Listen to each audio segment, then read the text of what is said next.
So hello everyone, in this video we are going to see level order traversal line by line. So given a binary tree, your task is to find its level order traversal. For the below tree, the output will be 1, then 2, 3, then 4, 5, 6, then 7, 4, 5, 6, 7, and then 8. So basically we just have to do the level order traversals, but the output should be line wise, that is 1, 2, 3 and 4, 5, 6, 7 and 8. So once this is done, this is basically exactly similar to the previous problem that we have seen, which was of level order traversal of the entire tree. In that case we were just doing the level order traversal for the entire tree in one go. Here in this case we are doing it line by line. So we just have to just do the two changes in the previous code, and our output, we will get our desired output. So first of all, let's see how what needs to be done. For example, if we have this tree, so what we want is, we want the output in this way, that we are traversing the tree line by line.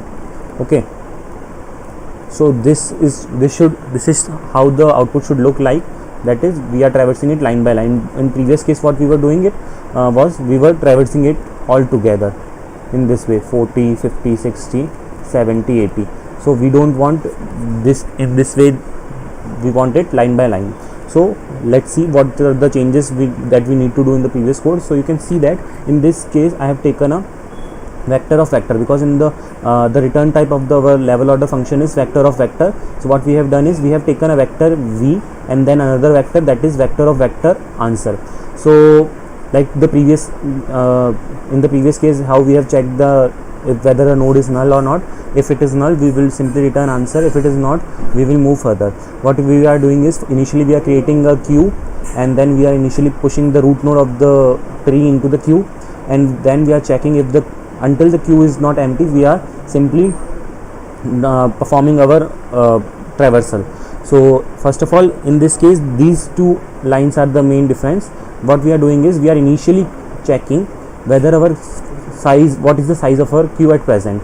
So initially our size of the queue will be 1, because we have just entered the root node of the tree, and so what we are doing is, we are traversing it the number of times. Thus, what is the number of time, what is the size of the our queue. So initially what we are doing is, we are storing our current value in the our front of the queue in the current variable, and then we are popping it. This is exactly similar to the previous code that we have written. If you have not checked, just check the previous video first.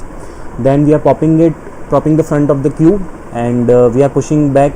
So this is important over here, because we are maintaining our v vector. The answer of a particular level is stored in the v vector, and then finally when our for loop is, we have entirely iterate over the for loop, what we are doing is, we are pushing back into our answer variable. Answer variable is a answer vector. Answer vector is a vector of vector. So we are pushing our v vector into our answer vector, so that our answer vector will have the final answer in it, which will contain the level order traversal of the tree in line by line fashion.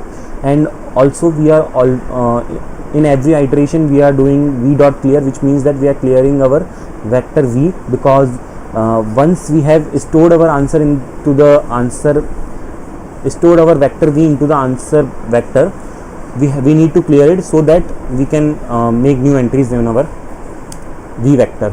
So let's now compile this code. So now let's try to submit it.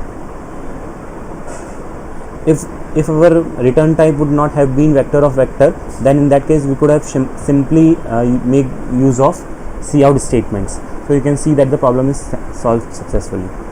Thank you.